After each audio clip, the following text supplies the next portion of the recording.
दिन भर पाकिस्तान के हर न्यूज चैनल पर आज एक ही खबर चलती रही, वो थी PIA की निजकारी। PIA की निजकारी के बाद आम पाकिस्तानी की जिंदगी पर पड़ने वाले असरात क्या होंगे, आइए खुलासा करते हैं। आखिरकार वही हुआ जिसका खदशा बरसों से जाहिर किया जा रहा था। पाकिस्तान की कौमी शनाख्त समझी जाने वाली पाकिस्तान इंटरनेशनल एयरलाइन भी निजकारी की नजर हो गई। हुकूमत ने इसे मुआशी इस्लाहात, खसारे से निजात और बेहतरी का नाम दिया, मगर सवाल ये है कि ये फैसला वाकई अवाम के हक में है या फिर एक और कौमी असासा खामोशी से बेच दिया गया। PIA एयरलाइन नहीं थी, ये पाकिस्तान का परचम थी जो दुनिया भर के एयरपोर्ट्स पर लहराता था, मगर बदइंतजामी, सियासी मुदाखलत, करप्शन और नाअहली ने इस इदारे को इस मकाम तक पहुंचा दिया कि अब इसे बोझ करार देकर फरोख्त कर दिया गया। सवाल ये है कि क्या PIA खसारे में थी, क्या खसारा इदारे का था या निजाम का?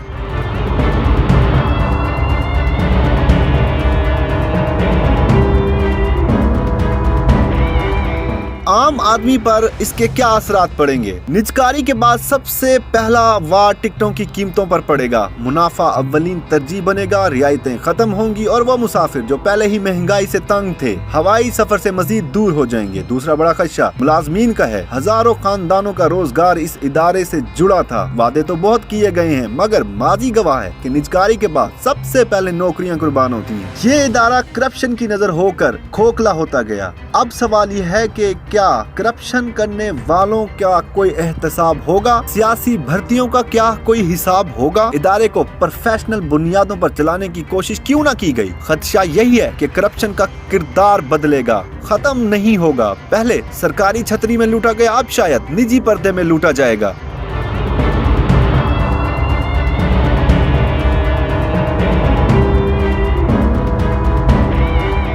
हुकूमत कहती है कि इस फैसले से कौमी खजाने पर बोझ कम होगा, मगर अवाम पूछती है कि अगर यही हाल था तो पहले स्टील मिल, फिर बैंक, फिर बिजली के इदारे क्यों बेचे गए? आम आदमी को आज तक किस निजकारी से सस्ती सहूलत मिली? हकीकत यह है कि हर निजकारी के बाद महंगाई बढ़ी, मुलाजमतें कम हुई और अवामी इत्मीनान टूटा। PIA की निजकारी महज एक कारोबारी फैसला नहीं, ये रियासत और अवाम के ताल्लुक का इम्तिहान है। अगर ये फैसला शफाफियत से, अवामी फायदे और जवाबदही के बगैर किया गया तो तारीख इसे एक और कौमी गलती के तौर पर याद रखेगी। क्या इदारा बेचने से मुल्क बचता है या निजाम ठीक करने से?